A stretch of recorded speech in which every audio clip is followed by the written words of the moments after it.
Hello everyone, this is MAHZABEEN EMU. I am a first year PhD student in the School of Computing at Queen's University. Today I am going to present my paper DSO, an intelligent SFC orchestrator for time and resource intensive ultra dense IoT networks, which has been already published in the proceedings of ICC 2021. And one of my supervisor, Dr. Salimur Chaudhary, has co-authored this paper. Many network service providers go beyond rather than just simply providing network connectivity for their enterprise customers. They also offer different range of additional services, for example, firewall and load balancer, etc. Traditionally, these network functions were used to be deployed in some kind of proprietary, or we might say specially built hardware devices at customer premises. However, deploying these multiple proprietary or specialized built devices is not only costly, but also makes the upgrading process really difficult. So every time a new network function is added to a service, truck rolls and extensive on-site management are required.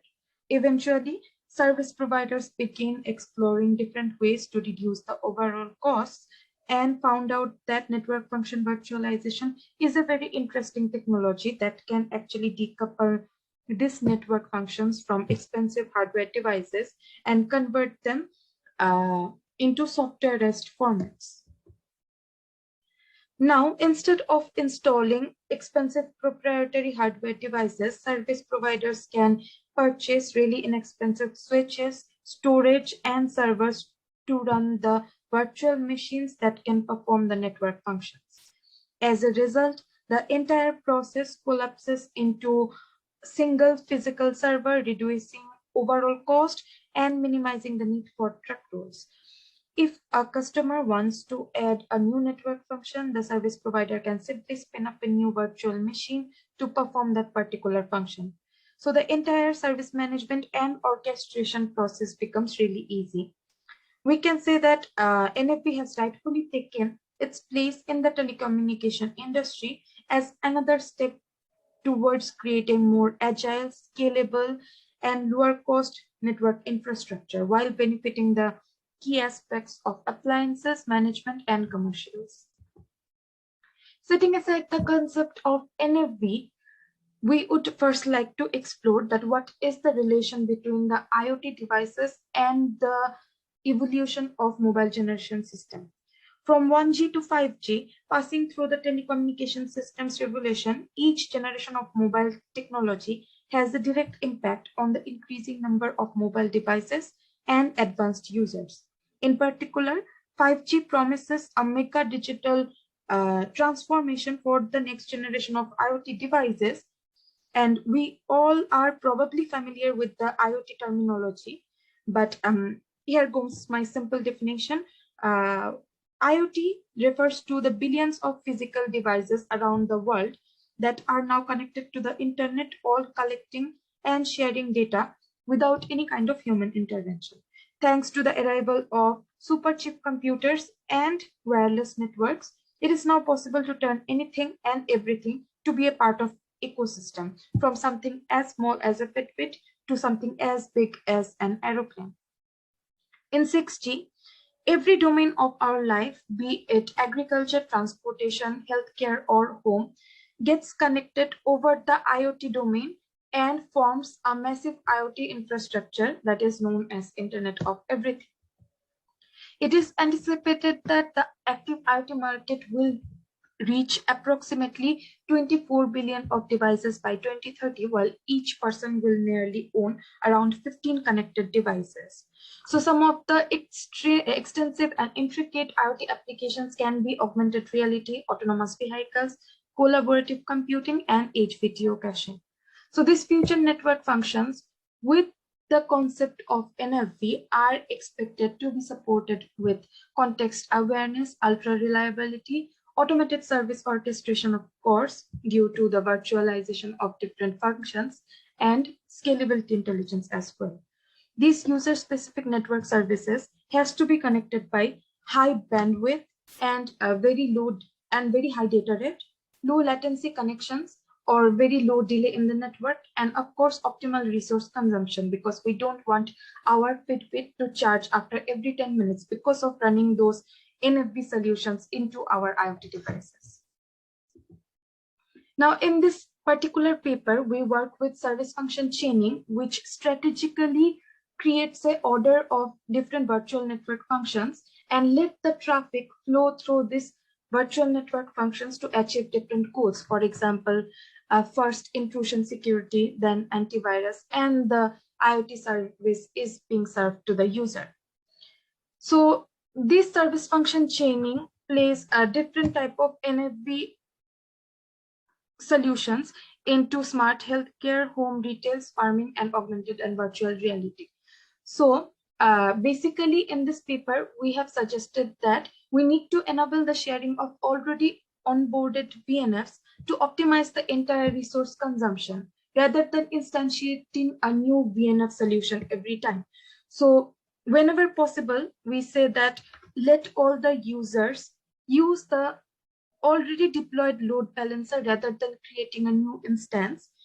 Once the resources are exhausted from this virtual network function, we will create or deploy a new instance of this particular virtual network function. But we have to be really careful in this regard, because not all the virtual network functions by nature can be shareable, for example, by parental control. So the settings of the parental control can be different from one household to every other household. And that's why this particular virtual network function by nature is not actually shareable. As I have already said, that the overall objective of this particular problem is to minimize the overall resource utilization. By resource utilization, I mean CPU, RAM, and bandwidth related costs. So the objective function has been designed in such a way that it can encourage VNF resource sharing rather than creating a new VNF instance every time. And there are some constraints associated with this problem. The first constraint is that a VNF can be either deployed or shared, not both.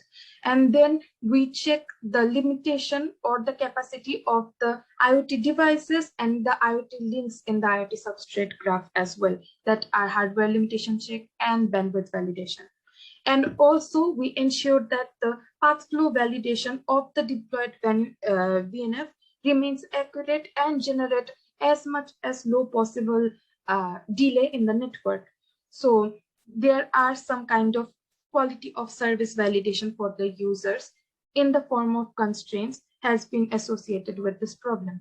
And then we also suggest that these VNFs, the ordered VNFs, has to be placed in consecutive nodes, directly connected nodes over the IoT substrate graph, so that it can generate a minimum amount of delay or latency in the network.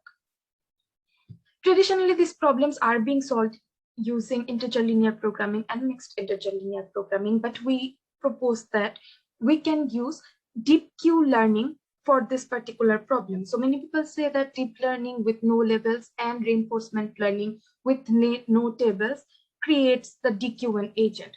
So there is an agent in a traditional reinforcement learning settings that actually observe a state from the environment, and based on the Q values generated from the Q tables takes an action and then receives some kind of reward if there is any associated with the action. But for DQN, we replace this Q table with a neural network that can disregard the need for storing the massive Q table, which records the state action pair Q values. So of course, it benefits the memory consumption and the running time as well. Then we also let the agent to record its experiences and replay from the memory whenever it's necessary. And we also make sure to occasionally froze the queue function or the target network, so the agent is not chasing for some kind of non-stationary rewards. So the basic technique for choosing an action is followed by epsilon greedy algorithm, which rather explores by taking a random action or exploits by taking the maximum Q value.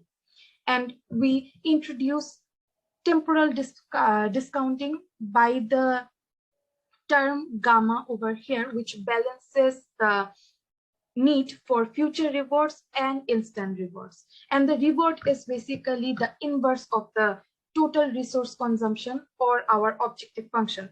So they are totally disproportional to each other.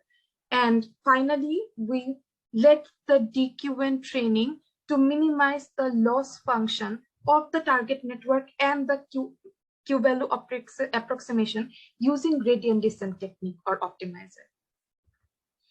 Now we fix the optimal learning rate and batch size for the DQN agent. So we can see that the moderate learning rate of 0.05 is beneficial for the DQN agent because too much of higher learning rate can overjump global optimum solution, and too less learning rate can lead to convergence inefficiency. And same, the moderate batch size of 32 is eventually beneficial for reducing the loss quickly. And we don't actually want the batch size to be too high to let the agent memorize over everything in the simulation settings. So for the simulation, we have used two KPIs. The first one is resource utilization optimality gap. And for the optimal solution, we have generated the ideal or optimal value through the ILP's Gurobi optimizer solver. And then there comes running time comparison. So regardless of the connectivity probability, which basically measures the probability of two IoT nodes being connected in the IoT substrate graph, and SFC length consisting the number of ENF layers, we can see that DK1 agent provides very reasonable optimality gap from around below 10% to maximum 30% in some cases. And it is very good actually compared to the running time reduction it can provide. So we can see that it can reduce the running time of 400 and even some kind of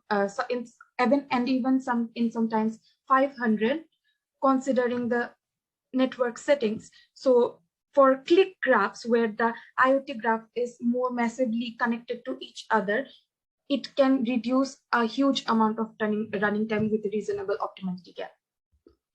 Basically, to summarize, we have tried to draw the attention for solving this problem from ILP's exponential running time to DQNs, which is a more of explainable AI with linear running time. And then we demonstrate that it has some kind of scalable intelligence with marginal optimality gap, and it can actually reduce the running time simultaneously. That may be suitable for different kind of IoT applications mentioned here. But the negative aspects that we cannot essentially make these algorithms deterministic, and we also cannot guarantee any approximation ratio or performance boundary, unlike traditional heuristics techniques. So that's all for my presentation. Please feel free to ask any questions.